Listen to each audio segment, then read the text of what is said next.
Hi, Sasha's Creed. Welcome to today's show. So, we have our two little dogs, the black and white one, and then the corgi, so the Pomeranian and the corgi. And anyways, we woke up 2 mornings ago and Pomeranian was walking like a drunk teenager. Like, he was just fumbling around, and we're like, well, it's pretty early, so maybe he's just still half asleep, I guess that's happened a couple of times. The dog's all floppy because it's still sleeping. Anyway, I took him out to the bathroom and he's a boy, so he couldn't stand on 3 legs. He just kept falling over, and I'm like, wow, that's really, really weird. And his back legs are all wobbly and stuff. Anyways, give it 30 minutes. His back legs are dragging behind him.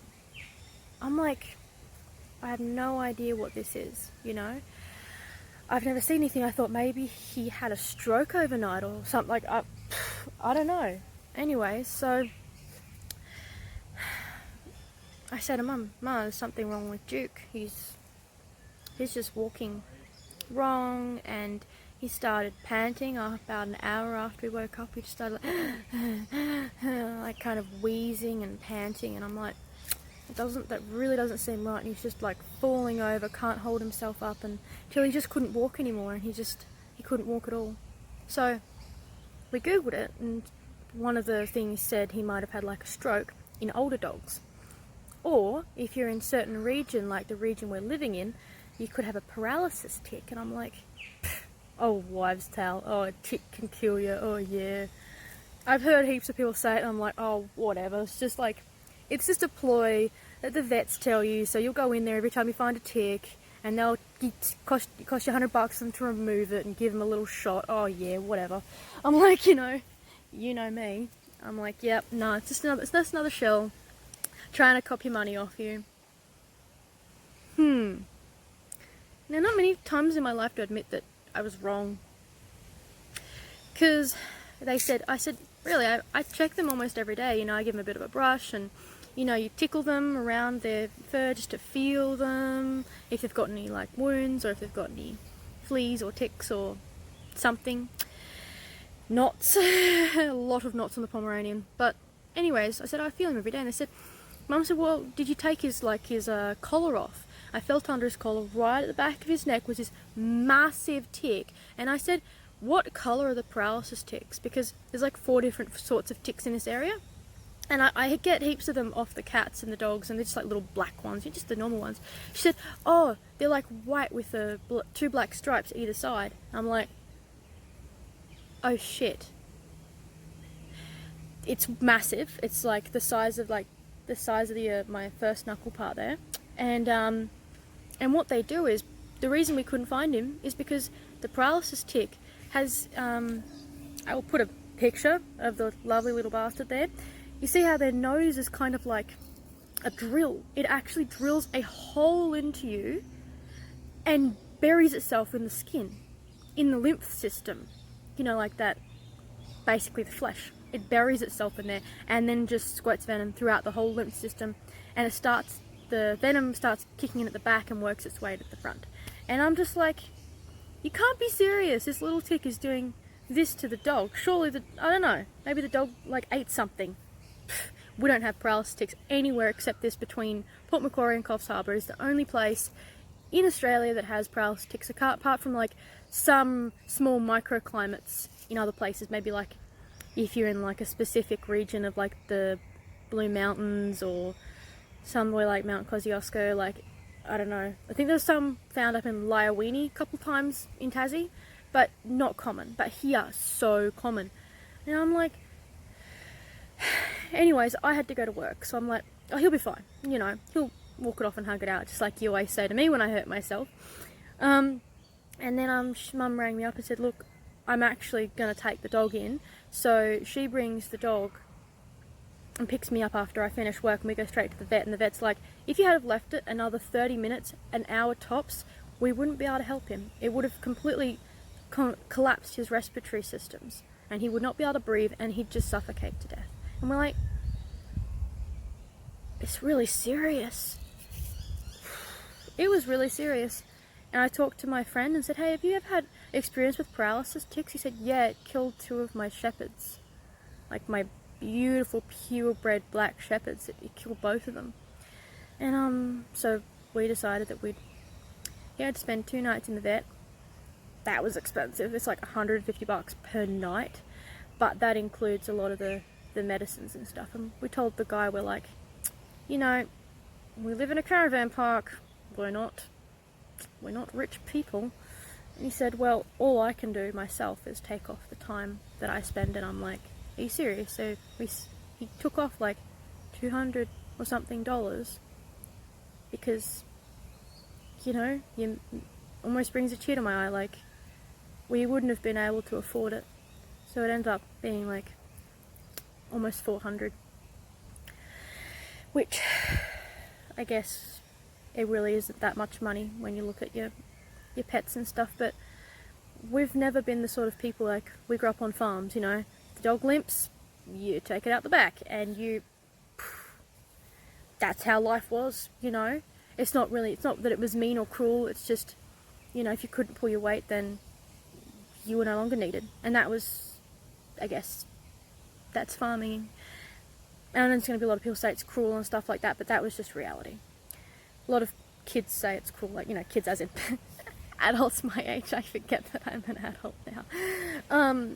As in people my age, from like 12 to 25, are all like, you know, we should be like, you know, not kill things that are born with 3 legs. Well, it's ridiculous, you know. If something's not, especially in animals, you know, if something's not going to be able to perform for its use, like, you know, I don't like greyhound racing, but literally they run. They love running. That's all they do is run. And then people get them and put them in their backyards. It's like, not much of a life. They just want to run. Give them, you know, if you had like a massive acreage, sure, people get these farm dogs like border collies or Australian shepherds, and they have them in their backyard and they're just like running up and down the fence line, and you're just like, they need some sheep and a couple hundred acres, because that's what they're designed for. The Pomeranian and the Corgi, they just sleep all day. They're perfect house dogs. So that was our tick story. So I really can't believe that we had that experience, and so we are going to start putting these little tiny capsules about this big, you rip the top off, kind of like that stuff you put in your hair that softens your hair. It's a girl thing. And so it's about, you know, that big, and you put on the back of their necks, because that's where all the ticks like to go, and that stops the ticks from wanting to bite them or burrow in or something. So we're got to bath them, brush them, and then put the tick and parasite deterrent stuff on, and hopefully that'll help. And also, they're never going to see the grass for the rest of their lives. The doctor's like, well, you can take precautionary measures. I'm like, yes, they are never going to see the grass. They are going to live in the house or on the cement, because I don't know what to do if that ever happened again. And I mean, literally, they said that he was like this far off dying. Well, what other news? I have a friend who I do her dreadlocks for her, and she heard that it was my birthday on the 12th, which is this coming Monday, and she bought me this bag, like, you know, the over the shoulder, like a satchel bag, and I looked at it and I'm like, I love it, and she's like, no, that's just a satchel bag, the stuff's inside of it. And so she bought me, well, she's not a rich lady, so she kind of found this stuff for me. Like, she bought me a beautiful anklet and a dread sock, because I love, most head dread socks come to like here, and so when you lean forward, your hair still like comes in your face, but this, it's like I'm bald. It's fantastic. If you've ever had dreads, you know that, like, whenever you lean forward, they want to be a part of what you're doing, if you know what I mean. So whenever you lean forward, they're like there in what you're trying to do, so you just keep trying to flick them over your shoulders, and you don't really want to tie them up because it kinks them, and then you have like this kink in your hair where you've tied it up, so you never use hair ties when you have dreads.